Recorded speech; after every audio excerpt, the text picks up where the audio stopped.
Welcome back to the farm, everyone. Finally had some time and decent weather this weekend to get these solar panels somewhat mounted onto the roof of the chicken coop.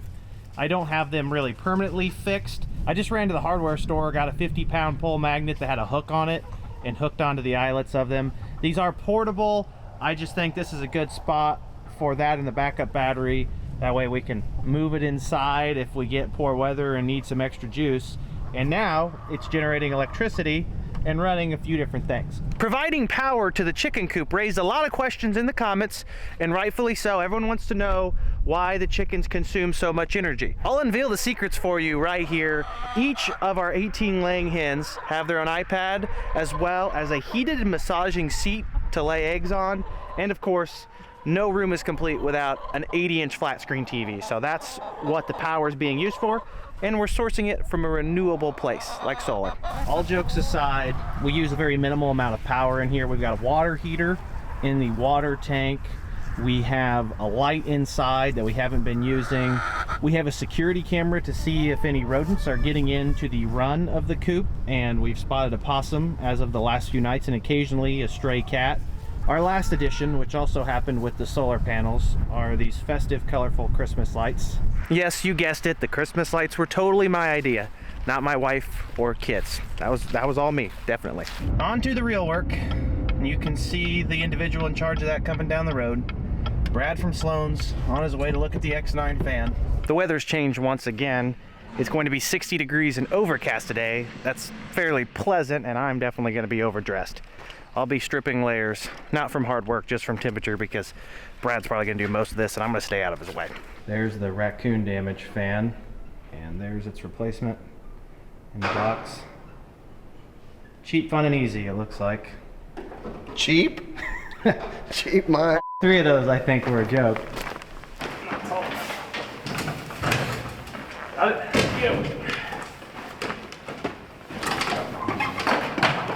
You bleeding? The new one's temporarily mounted in there. Brad's looking up the torque specs on it. Got to attach hydraulic oil line and then this electrical line. It's a good thing those fins weren't metal, because that would have been way heavier. And you got this clip over there. Put that in here there. Pull that little pin out.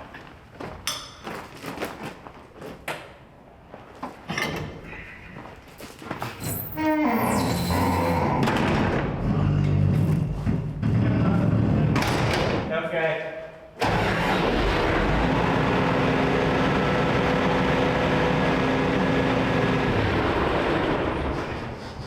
You want the battery off? Don't talk that way. I'm not a road commissioner anymore, so I don't care. It can snow and blow, and I can sit at home in a hot tub and look out there and watch it. Take care. Thanks, Brad. Have a good day.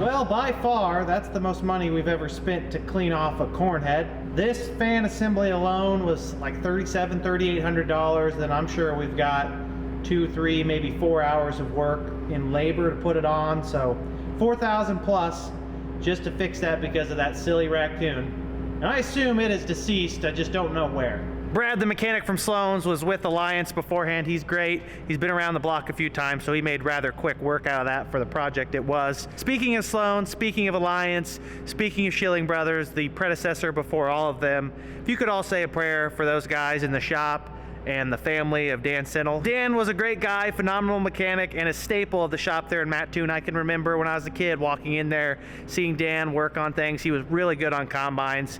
Just a really, really good person to have in a shop like that, and a tragic loss because briefly and abruptly he was diagnosed with cancer and passed away just in a matter of a few months. If you could all be so kind to pray for Dan's family and pray for the guys there in the shop at Mattoon. It's a big loss for everyone, although it may not directly affect us. Definitely feel terrible for everyone. Just no good way to lose someone like that. 2 weeks later than anticipated, Jeff is going to power wash off the 12-rail corn head, which was the entire reason we started the combine in the first place. And then Dad and I are going to fix a bearing we noticed that's out on the basket on the 2660 here.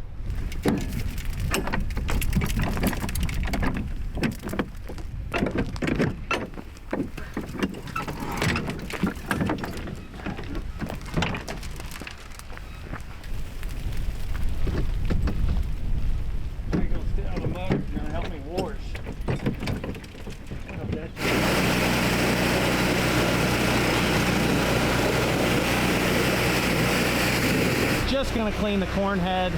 We may not even wash the combine this year because we didn't accrue much mud, and it's actually fairly clean from debris on the inside. Once the corn head's clean, we're gonna drop it off on the cart, and then the X9 needs to go to town to get a chopper replacement kit put on, some kind of aftermarket warranty deal. Make sure it doesn't roll away on us. You're either gonna need a crescent wrench or a 30. That's what I was looking for. Do you think I can get that on there? I don't know. Try it. Yeah. I wasn't gonna use it for that. I was gonna use it for.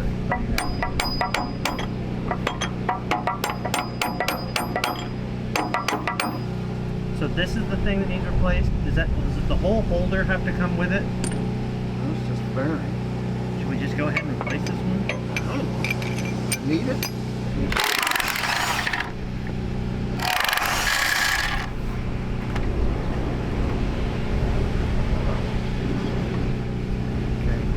To the short one of them. There it is. We stopped by Sloan's and got our replacement bearings. Only one was bad, but since we got it apart and it's getting some age to it, we're going to replace both of them. It's getting cold. Yeah, that wind's picking up.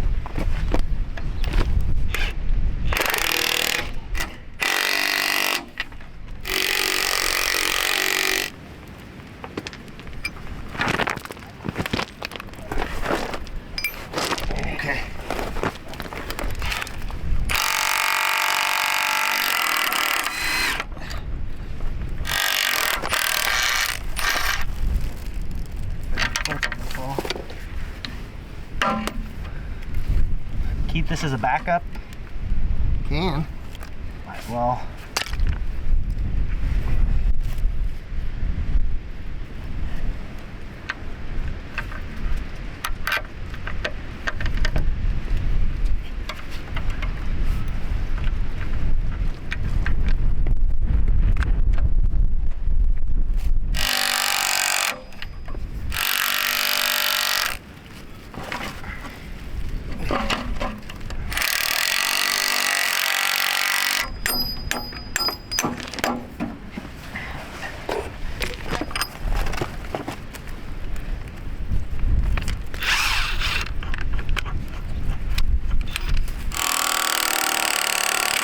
Alright, a little more. You see that chicken over there? Went ahead and replaced the two bearings on the vertical till. We took the extra one we took off preemptively and put it in the toolbox just to have in case we break down. It was still fine, just eventually they're all gonna need replaced on that. It does a lot of rotating. We're gonna be tucking things back in the barn. You didn't hear me say earlier, there's a nice cold night ahead of us. The lows are gonna be in the upper 20s. The sprayer is winterized, so it is not a concern. Just like to get it inside before it gets super cold. It's got to be hard on the fittings, and there may be some residual moisture and water in there somewhere that you'd like to at least soften the blow of a hard freeze. We'll go find a nice cozy spot for this. A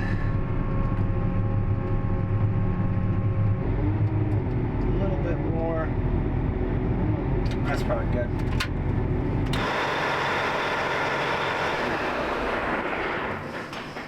We're not even entirely sure that we're done with either of these two things, both the sprayer and the disc. We may still disc some stuff, maybe. We also may still spray some stuff, maybe. Sometimes it's just hard to predict the future. You're a long way away from home, lady.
The issues we've had with this corn head sitting on this low profile trailer, and it seems like the X9 has fixed it because it's a taller, bigger combine. It gets above the tires when it puts the corn head on. So all we needed wasn't a new trailer, not a different corn head. Just need to get rid of your 7 Series combine and get an X9 if your corn head won't fit on the trailer. Dad was going to run the X9 into Sloan's and Mattoon so they could get it in the shop to start tearing apart the chopper and put that pit kit on it to replace it or rejuvenate it. I don't know what they're doing. He just called in, and I don't think they have room or time for it today. The visitation for Dan, who I mentioned earlier, again, a pillar of that shop there in Mattoon, is tonight. And to be honest with you, they probably let a lot of their mechanics off to go to that, to pay their respects. To be honest, Dan was such a key part in that shop, it'd be hard to not let you guys go. But I imagine that's why we're putting the X9 in this afternoon as opposed to taking it in like the original. I don't care what side of the aisle you're on or what team you root for, unless it's the Chicago Cubs. Cancer sucks. No one wins from it. It takes a lot of lives. Obviously something's going on and we don't know what it is, and a lot of people are affected by it. Individuals, families, you name it. We all know someone who suffered or is suffering or has recovered but already fought for a long time. It's a tough one for everyone. Raccoon was probably excited to go to a nice heated shop. Yeah. Close it up. The old 8R370 got a relatively clean bill of health moving forward. There's a few small issues that they addressed in at the shop at Mattoon. It's been in there for about a week. Did all that. We didn't really change many filters because they're still within their lifespan. Just a preventative inspection and service for a tractor that pulls a planter in the spring. It's important to have good uptime.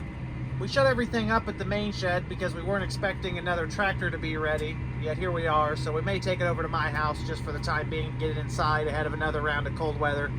I don't know. Just like that, it's almost like fall is over and we're already thinking about spring. Blink your eyes a few times and we'll be getting some seed loads. Yeah, I guess Dad was right. We do have a little bit of space here in the main shed, or the old main shed. It's not the main shed anymore. If only it were about 4 feet taller, we could fit our newer equipment in it. Sprayers, four-wheel drive tractors, they won't clear the door.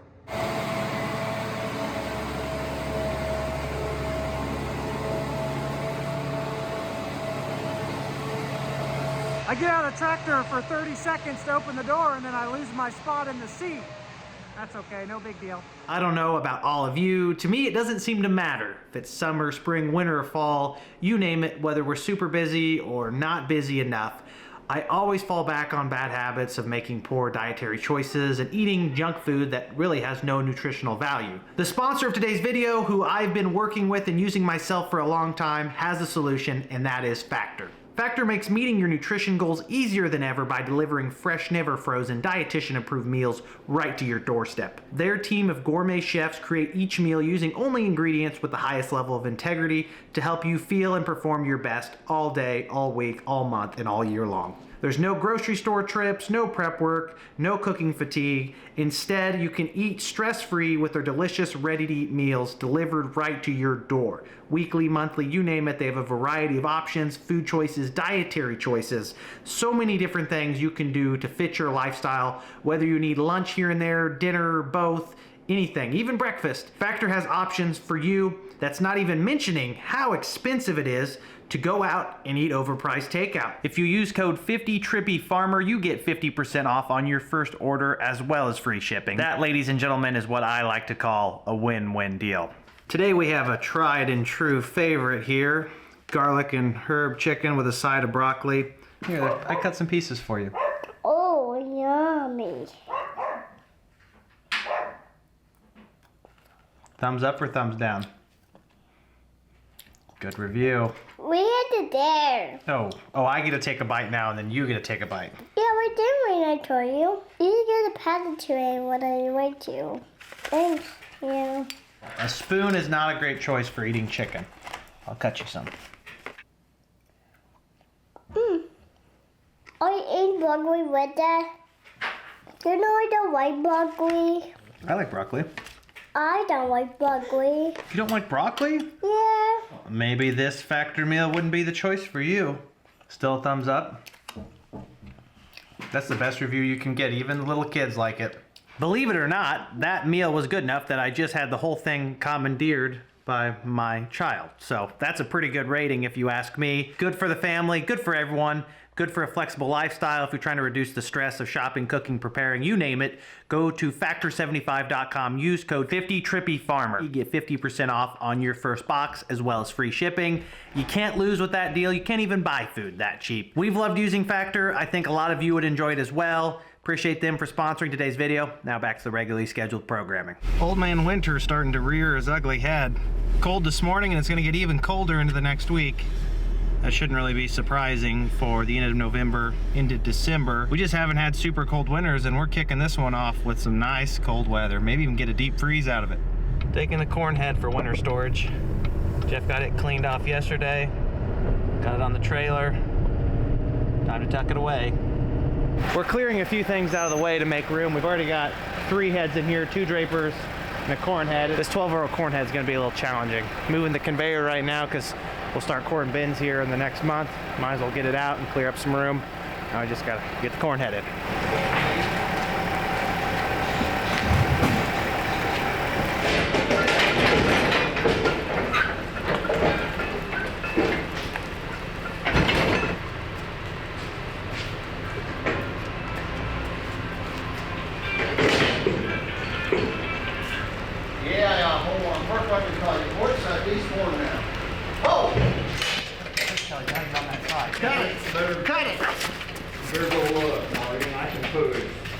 Cut it more. Cut it hard.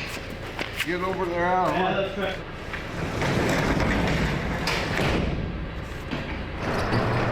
Gotta watch out for Speedy Gonzalez there.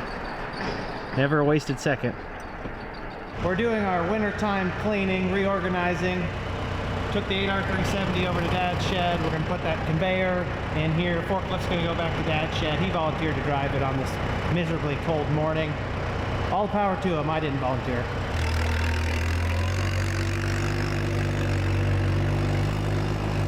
Marty's entering turn 1 with the lead. Jeff's right behind him. And he's gonna be 10 minutes late to the next destination. But I will be heated, unlike Dad. That's my victory. Dad's got his turn light on up front. He's rounding the corner. Hopefully he doesn't flip it. Jeff took the off-road shortcut. Dad took the paved highway.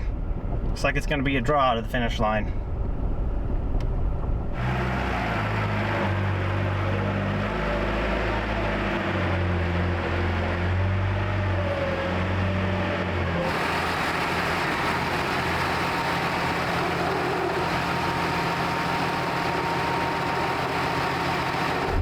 With the lack of any substantial wind today, if you're dressed appropriately, it's not too bad outside. Yes, tad bit on the chilly side. Again, not terrible. A little bitter this morning. We're heading over west to check on the tile guys, see how the progress is going with the repairs and the new laterals they're putting in. This wheat crop over here that the neighbor planted looks really good. I know this guy grows good corn, good wheat, good beans. Wheat is just such a pleasant crop to look at. Almost looks like a yard. You can see an excavator over there. Right behind it is the tile plow. They've been working in this area for a couple days once the ground got solid enough. This is kind of a small project, probably more hassle than profit for the operator. After this, we're planning on moving into a bigger project that's less fixing and more new installation of laterals on a wet farm. I'm gonna go ahead and take the drone up and kind of give you an overview of what's going on here. It is a little bit hard to tell from higher up in the air. This set of farms that we're looking at right now has a lot of roll and potential erosion to it. Because of this, many years ago, with the help of some government programs, we came in here prior to my life and put in a massive quantity of terraces or ridges across the ground to capture water and slow it down to prevent further erosion. Part of maintaining functional drainage with a terrace is installing a tile inlet in the bottom of the terrace to act almost as a drain that slows the water down in one spot, lets it sit, hopefully lets some of the sediment settle out, and the rest of the water leaves to wherever grade is. In this case, we're looking at 3 fields in particular that have a lot of grade to them. They're not our most productive farms, yet if it rains, they can yield fairly well. This year, because we planted them in May and not April, they out-yielded some of our better farms with how the rainfalls proceeded. It's kind of difficult to know that in advance. I wouldn't normally pick these farms over a lot of our other farms, yet this year they did well. Most of the time, I'd put these in the bottom 15 to 20% of production potential compared to most of our other acres. I don't even have an official count on how many terraces are on this farm. There's technically 2 fields here, a 52-acre field with filter strips in the middle, and then to the northeast there's another 52-acre field with filter strip and then another large set of terraces on it. What we've seen on our farm, one, standing water in the bottom of terraces takes a lot of yield because it's a prime area for water damage. Secondly, we've noticed that there is an opportunity, and this was not something that was ever done initially, to run lateral drain tiles, perforated drainage pipe, in the low areas of these wet terrace bottoms to help drain the subsoil, drain the topsoil, and lower the amount of yield loss from standing water from big rains. That's the issue with terracing ground. Yes, you prevent erosion, however, you are going to cost yourself yield in some regards because of standing water. Over the last handful of years, we're starting to see how beneficial tile is to yields. There's a very quick return on investment when you put it in trouble spots as opposed to fields that have decent drainage, and I couldn't pick a better spot to spend your money with tile than the bottom of terraces. And that's what we're aiming to do out here. If you recall my last update, this east field that has the bins on it, the 12-inch main that drains us, and actually this field to the right, the soybean stubble, is a neighbor. They're all tied into the same big 12-inch main. It is shot. Because of that, we did not install any new tile in the bottom of the terraces. We are going to defer that until we see what we're going to do to fix the main, whether that be running a new main. Regardless, it makes no sense to add laterals to a tile that's junk. We'll come back and add laterals when we fix the main. We just didn't have that in the budget for this year, and we're exploring other options. Fortunately, we do have these other 2 pieces directly across where the main's in perfectly good shape. It's not as big of a main. I think that has something to do with it. The tile plow is running here on the west side. Those are 2 really wet terraces and draws through there. They're in the process of knifing in another lateral heading south where they're set up now, and then they're going to be done. To the top right, you can see another spot where they ran in there and tried to drain some terrace bottoms. That spot definitely needed it. There's more terraces on the south side of the top right edge, but those share that 12-inch main that snakes up through us and the neighbor. There's a lot of water that comes off of there. And again, we didn't want to mess with it while we had a bad main. So we may be coming back out here next year in 2 years and replacing the whole main. It's more of a financial issue. This went from being a $4,000 to $5,000 project to run laterals in every single bottom to a $10,000 project just to replace 1/8 of a mile of 12-inch on our side. Those aren't exact numbers. I'm just kind of spitballing there. And we deferred that. Like I said, we're going to see if there's any programs available because this was all part of a government-installed drainage system. There are things through the NRCS, the Natural Resources Department of the USDA, that help cost share some of these programs. It's good for the earth, it's good for us, and it saves us some money to work with them on that. I'm excited to see how these terrace bottoms change with the new tile in them next year, because some of these spots, And there was 2 in particular on this farm, especially on that west edge, where they were so wet the last few years, we just started planting around them. We didn't even try to go through them. Go around them and figure it out later because it wasn't worth digging out the planter row units for how muddy it was. That's how this is going. They've got one more field to the east, about a half mile. They're going to do the same thing to a couple terrace bottoms. And then once they're done here, unless they have someone else to take care of first, they're going to move closer to home, and we're actually going to be starting to put in some big boy patterns on some fields, run some nice subsurface systems on some dark dirt that's almost too swampy to get good yields. We do have one other small thing the contractor's going to do in this area. We're just southwest of where I showed you. You can see the tile plow and the excavator are to the top right side of the image now. We are on the south side of another field of ours. Much different soil, a lot more productive, and again, some of our most productive soil is also really wet. On the north end of this, along this road, we have an old main that comes off the neighbor that's busted out. Their water is bubbling up on their side of the property, and it's running across us and giving us some really wet feet and some erosion issues on our field. We're going to cost share installing a new main with them to hook in to a pre-existing tile. While we're out there, we're also going to tie in to the new main and just run a lateral parallel with the one that he's running east and west. We initially wanted to come out here and run a pattern on 100-foot spacings on this entire west field. It's about 20 acres between this lane and this waterway. The issue, and it's impossible to see from the drone because it doesn't give you any depth perception, the grade here is entirely north to south. There's hardly any play in that. There might be 6 foot of fall from north to south, which makes it impossible to run laterals and tie in to the north side. To put it simply, there's no way within the rules and laws of hydraulics and physics and you name it to run laterals north to south and tie into a main on the north end because fall is to the south.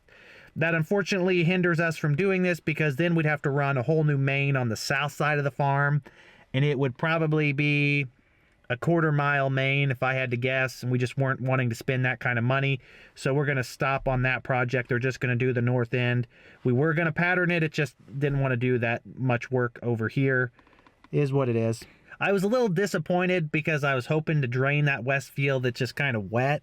It is what it is. We don't have grade and we didn't want to spend the money at this time to run a new main. We've only set aside a certain amount of money to install into drainage projects this off season, and we think we have other fields closer to home that are a higher priority for this type of work. There you have it. That is the current update on drainage projects we're working on so far.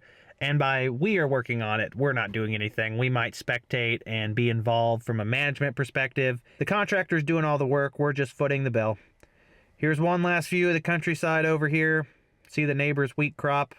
He could almost use a few terraces on his farm because it's washing down and blowing across us. Oh well, not our property.